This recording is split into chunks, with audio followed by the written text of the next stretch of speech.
Yon mga masters, bali 8 videos, araw-araw tuwing umaga na po tayo mag-a-upload. Maraming salamat sa mga solid kong masters dyan na patuloy pa rin na sumusuporta sa aking mga ina-upload na kwento o videos. At sa mga hindi nag-skip, maraming salamat po sa inyong lahat. At mag-iingat po kayo palagi and God bless. Magandang gabi mga masters, bali ngayon po ay 8 videos po ma-upload ko po sa aking YouTube channel. Tama nga mga masters, 8 videos nga po ma-upload ko. Yon, what's up mga masters? Nandito na naman tayo sa panibagong araw, panibagong kabanata na naman ang pagsasama-samahan natin ngayon guys.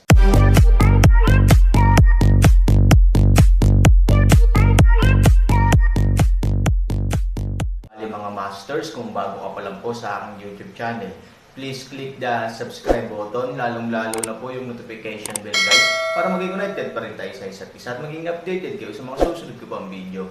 Bali mga masters, bago natin umpisahan ng kwento ay mag-shoutout po muna tayo para sa mga solid nating tagapakinig. Shoutout kay Rompino JR at shoutout kay Jay Ilacas. Yun na nga mga masters, no? Bali hindi na ito patagalin. In 3, 2, 1, let's go! Mga master, 8 video na ang mapapakinggan nyo everyday, 4 sa umaga at 4 sa gabi. Salamat mga master. Pangu Palakol. Palakol ba yan ni Pangu?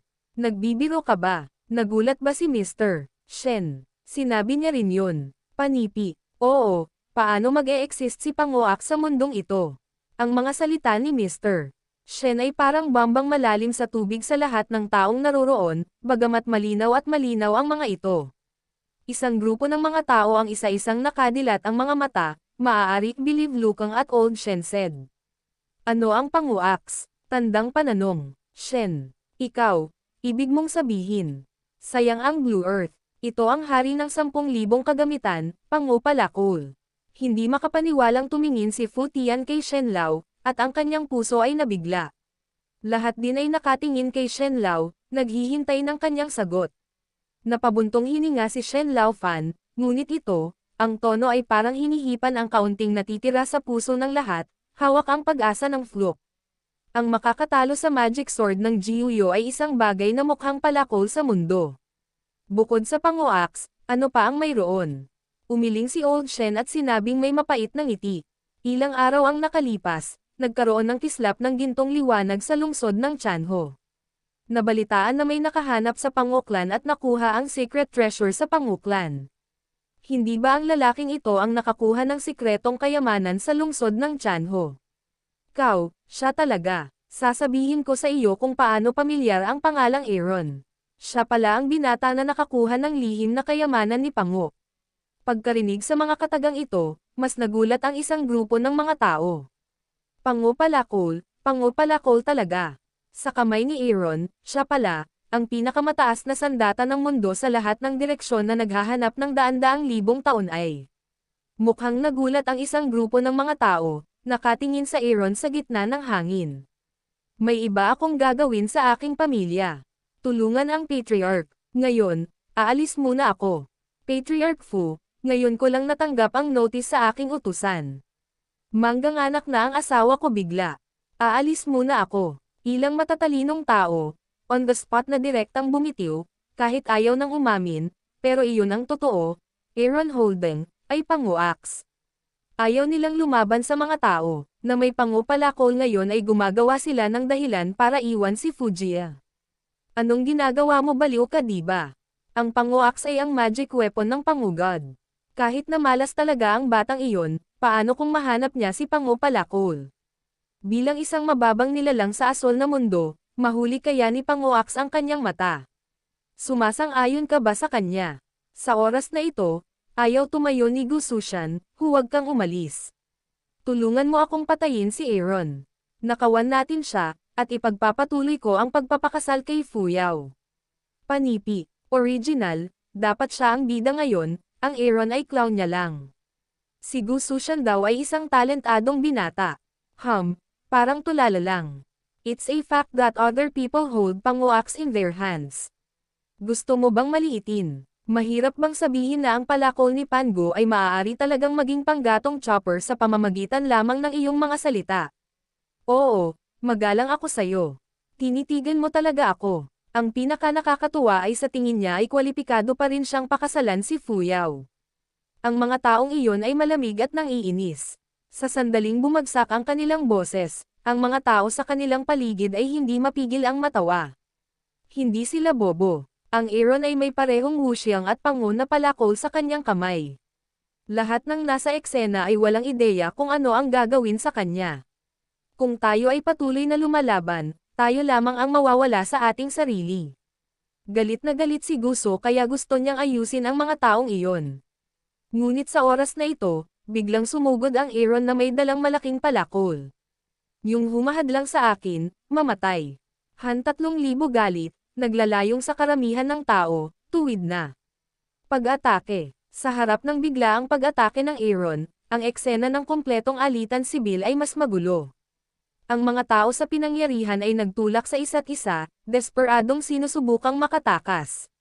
Mukhang namumutla si Fu Tian. Hindi niya pinangarap na ang Aaron, na matagal nang naghihintay, ay matatapos ngayon. Aaron, mababa talaga ang tingin ko sa'yo. Ngunit ngayon, ang pinakamahusay na paraan ay upang sakupin ang suporta. Hindi dapat payagan ang Aaron na iligtas ang suporta. Kung hindi, ang pamilya ng suporta ay wala. Tigilan mo siya, pigilan mo siya. Galit na umungol si Fu Tian. Gayunpaman, sa sandaling bumagsak ang boses ni Fu Tian, ang palakol ni Aaron ay bahagyang umangat at hinampas ang kalangitan. Isang malaking gintong liwanag ang tumama sa mga tao sa oras. Boom! Nawala sa gintong liwanag ang gwardya na sumugod lang. Bumagsak ang Aaron sa lupa at mabagal na lumalakad patungo sa Ivory. Bagamat si Aoyi ay mayabang at dominante, hindi siya walang isip. Natalo ang magic sword ni Jiuyo. Anong kwalifikasyon ang mayroon siya upang ihinto ang Aaron? Iba si Gu Suzon. Ayaw niyang makita ang bibig niya na nanginginig na malapit ng lumipad. Aaron, tigilan mo ako. Aaron katawan bahagyang huminto, gusto digmaan kaagad na takot ay hindi maaaring makatulong sa paglunok ng laway. Natatakot siya sa Aaron, pero ayaw niya talagang aminin, dahil kapag nawala ang Aaron kasama si Fu Yao, hindi na mababawi ang kanyang reputasyon bilang isang malungkot na Suzon. Ang mundo ng lahat ng direksyon ay malapit ng pagtawanan sa kanya para sa pakikipaglaban ng mag-isa at ninakawan ng isang tao mula sa asol na lupa. Isipin ito, ang digmaang gusto ay hindi makapag-pit sound, hintayin ang Aaron para lang makaalis, pinilit niya ang kanyang sarili na I-beat tone, isang bunot sa gilid ng mahabang espada ni Gusto Fengtian, direkta sa World Universe Aaron na saksak. Aaron kilay ng isang wrinkly, kahit na ang katawan din ay hindi bumalik, backhand pagkatapos ay direktang hawakan pangu palakol isang palakol upang masira. Hindi makapaniwala si Gusushan na wala pang kalahating metro ang layo niya sa likod ng Aaron. Tumingin siya sa likod ni Aaron at sinabing, ano? Paano? Paano ito posible? Sa sandaling umihip ang simoy ng hangin, ang katawan ni Gusushan, na may ayaw ang mga mata, biglang nahati sa dalawang bahagi at nahulog. Nang makita ito, nagulat ang lahat, at mas nagulat at nagalit si Gusto Fengtian. Gayunpaman, nagalit siya sa pagkamatay ng kanyang anak sa kanyang harapan, ngunit alam niyang hindi siya maaaring magmadaling lumabas ngayon ng walang kabuluhan.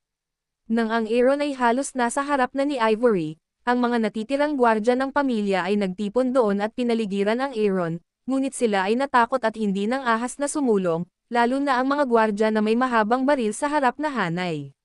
Bilang mga gwardya, wala silang ibang pagpipilian kundi ang sumugod kahit alam nilang ito ay kamatayan. Gayunpaman, natatakot din sila sa kamatayan.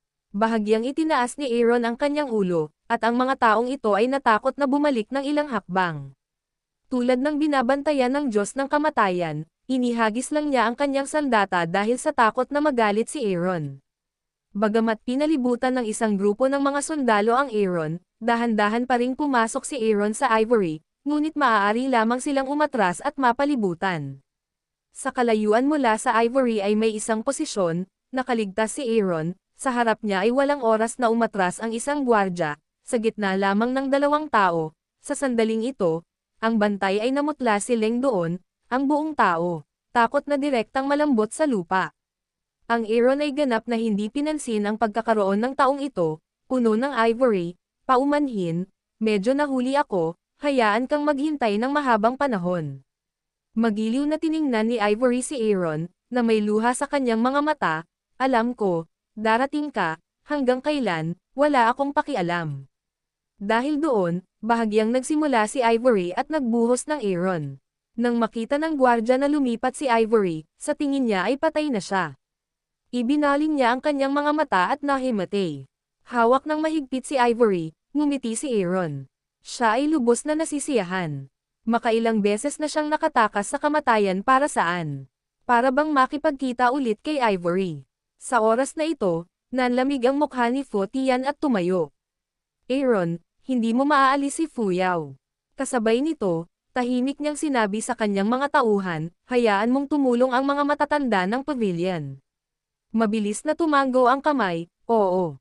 Aaron sa oras na ito ay bahagyang binitawan si Ivory na tumalikod, kwalipikado ka bang pigilan ako? Si Fu Tian ay nilinga ni Aaron, na nakatingin sa likod ng buong tao, hindi mo ba gustong iligtas ang iyong anak na babae? Siya ay nasa aking mga kamay. Alam mo ba kung ano ang pinakaayaw ko sa buhay ko? Ang pinakaayaw ko ay ang pananakot sa akin ng iba, lalo na ang mga pinakamahalaga sa akin. Sa sandaling bumagsak ang boses ni Aaron, biglang tumaas ang gininto ang liwanag sa kanyang kamay. Pagkatapos, ang palakol ni Pangu ay biglang naglabas ng gininto ang ilaw at dumiretso sa Fu Tian. Mabilis na kinuha ni Fu Tian ang lakas upang labanan, ngunit siya ay hindi pa rin nawawala, pinilit na lumipad ng ilang metro sa pamamagitan ng gininto ang liwanag sa tulong ng isang grupo ng mga matataas na antas na katulong, bahagya siyang tumayo. Kung hindi mo ibibigay ang Niner, isusumpa ko sa Aaron na ikaw ay magiging isang, malinis na butcher.